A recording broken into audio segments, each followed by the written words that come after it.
Hey guys, hello and welcome back, Lazar here, and today we're gonna continue our build log for the Sengoku Astray Master Grade. Now in today's episode, what I'm gonna try to cover is how do I clip my parts from the runners, how do I clean them, sand them, if necessary, it's gonna depend on the case-by-case scenario, of course.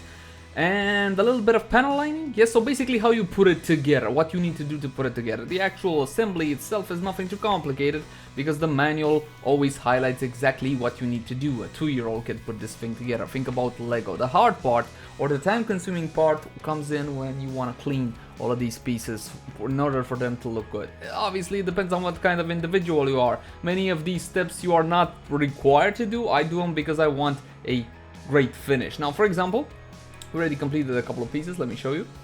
By all intents and purposes, I kind of finished all of the pieces except for the Oni Tati and the sword. No, Oni no Tate, that's the shield. Okay, that's the shield for the Sengoku Astray. And I'm gonna run through that one with you guys, okay? So that's what we're gonna do today. So let's check out the manual. First, you look at the manual and see what it says. Okay, ideally you wanna clip the pieces, all of the pieces you need from the manual. If you're gonna wanna go step by step, that's also fine. Like for example, you just wanna do step 1101 first. Okay, just cut these pieces out, clean them, and move on, and so on and so forth. So let's take a piece. Yeah, let me grab a runner. Okay, so we're gonna need this piece, that's fairly obvious, number W111. W1 is the name of the runner, you can see it up top. There's always the name of the runner somewhere placed down, okay, and of course each and every single one, I don't know if you guys can see this well or not, they have their numbers right next to them, so it's very little chance for you to get confused and or whatnot. Alright, so what I'm gonna do next is cut all these pieces out. How do I cut out my pieces? Well, you're gonna need a nipper. For this specific process, you don't need the best nipper in the world. You see I have two. I also have an X-Acto knife with me and a file with multiple sides on it. And we're gonna see what that is for in a second. So first of all, when cutting pieces from the runner, do not cut at the base. That is a bad idea. That is a good way to get stretch marks on them. And also please do not yank them out. Again, you can yank them out if you don't care about the finished product all that much. But if you yank them out, you're gonna get stress marks. Like little white spots at where you actually broke them off. So the ideal way of doing this, you take your clipper and you clip, let me see if I can do this on camera in order for you to see. You clip away, you see that? Look at that big gap I'm letting there. Can you see it? Yeah, I think you can. Again, apologies about the nails. I am keeping them until I finish this build because they are useful. Okay, there we go, we clip. And on the other side as well. Like so. And the last one over here. There we go. Now it's free. Now this would be step number 1. After which, what you want to do, what you can do, is go in with an X-Acto knife and cut precisely these to fit. Now you want to be careful not to cut into the meat of the actual piece, so you get your X-Acto knife. Very careful with these guys because they're very dangerous. This is pretty much a scalpel for all intents and purposes. So you can go in with a scalpel and cut these right at the base. It requires a steady hand, a little bit of patience, and patience is all about Gunpla, to be honest, or the other way around, better said. What I do, I have this clipper. Now this is an extremely fine clipper. I managed to find it at a women's beautification salon, and the thing is the edge is slightly curved, and this particular clipper is very fine, so I can actually use this clipper to clean out the excess parts. But if not, the X-Acto knife is the commonly accepted method. So whatever you feel like doing, whatever is more comfortable to you.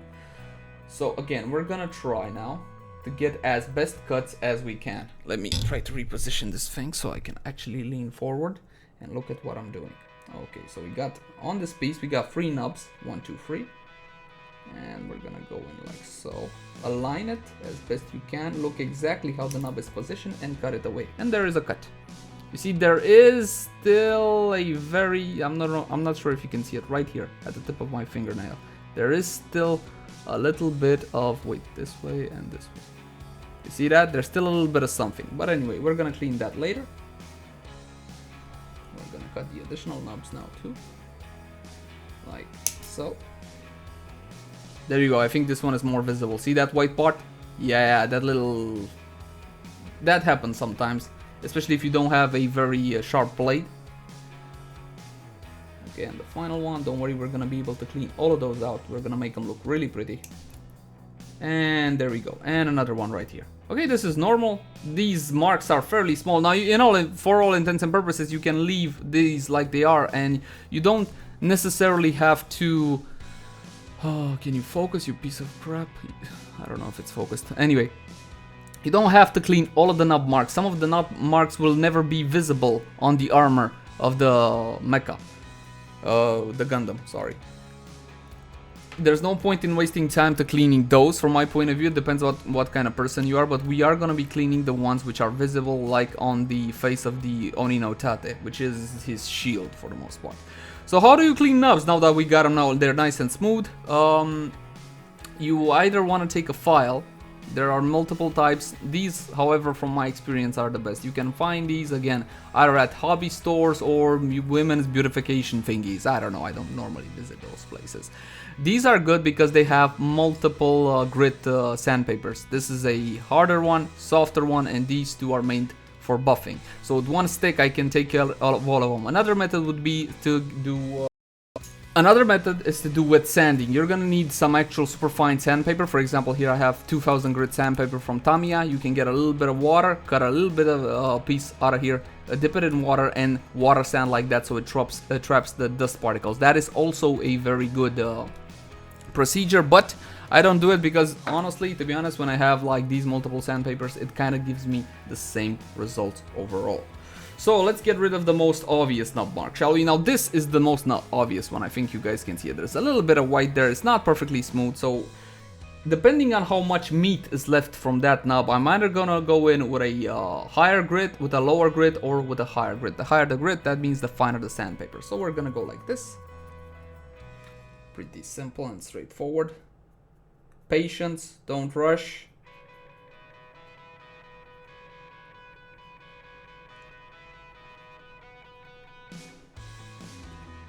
You want to check it with your finger, see if it's level, to get the best finish, of course.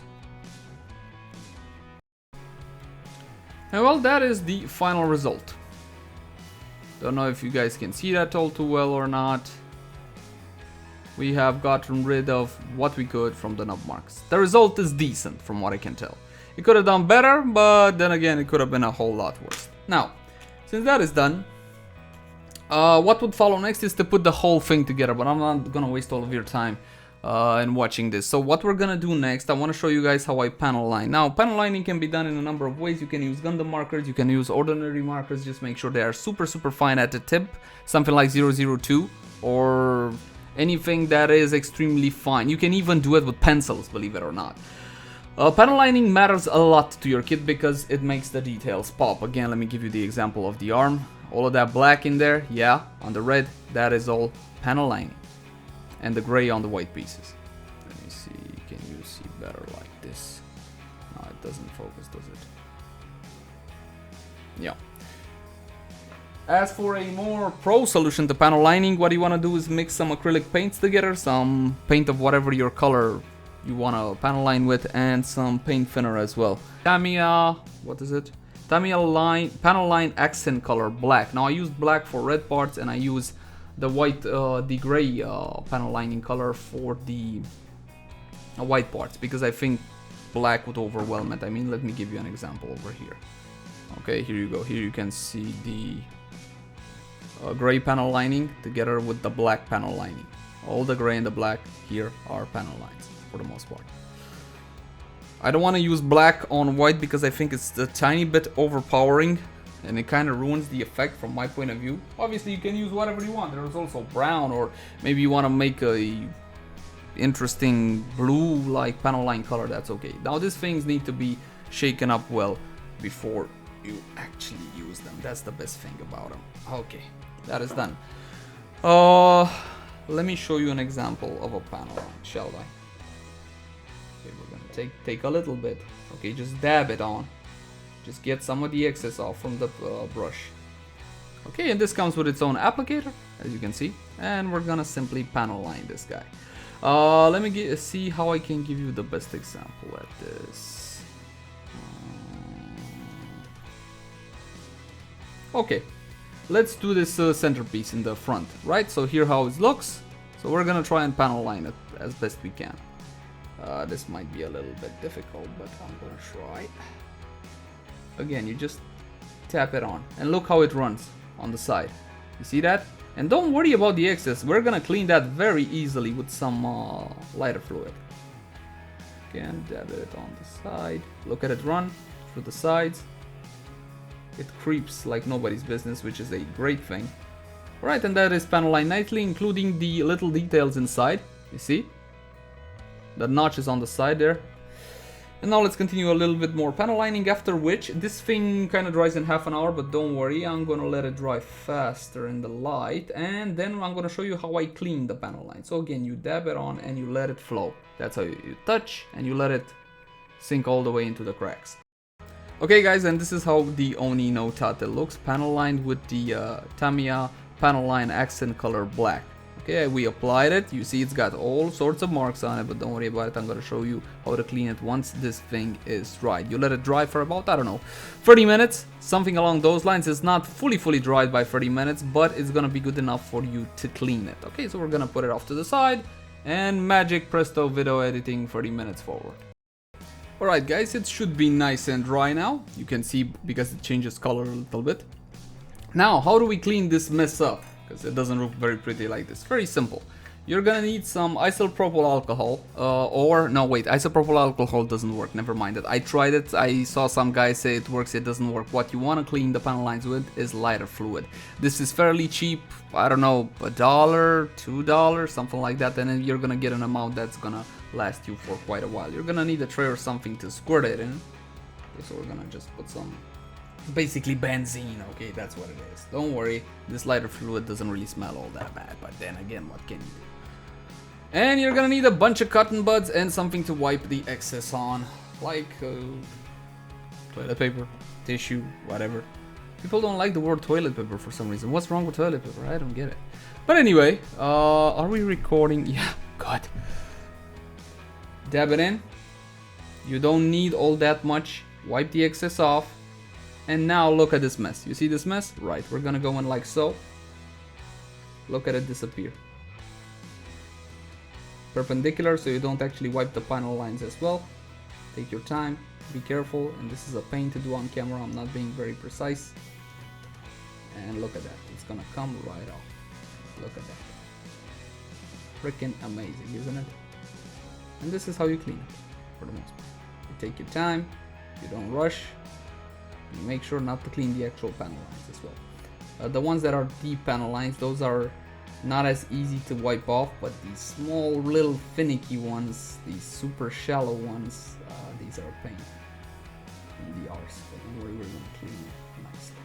You can also try to create some effects while wiping them off, like it's been dripping or whatnot. And now we're gonna pretty much repeat the process throughout the entire thing. When your cotton bud gets a little bit dirty, make sure to change it so it doesn't actually spread the paint. So again, same process as before. Dip it, wipe the excess off, and go back in and start cleaning, like so.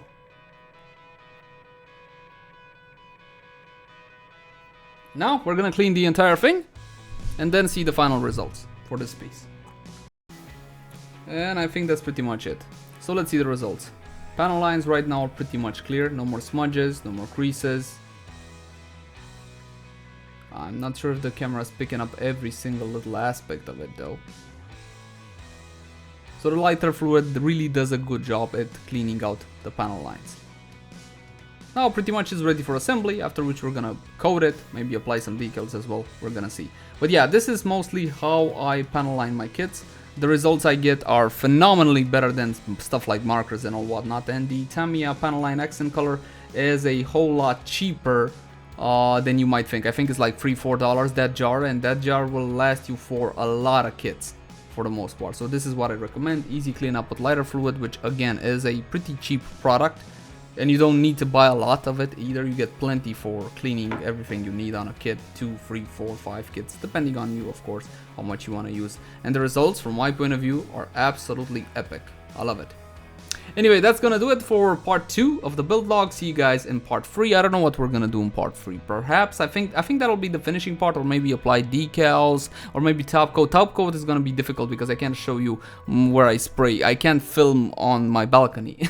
That might be a bit difficult, but we'll see. Anyway, see you guys next time. Thank you for watching. My name has been Leyzar. Like, favorite, share, and subscribe if you enjoyed the content, and I'll see you guys again next time. Bye!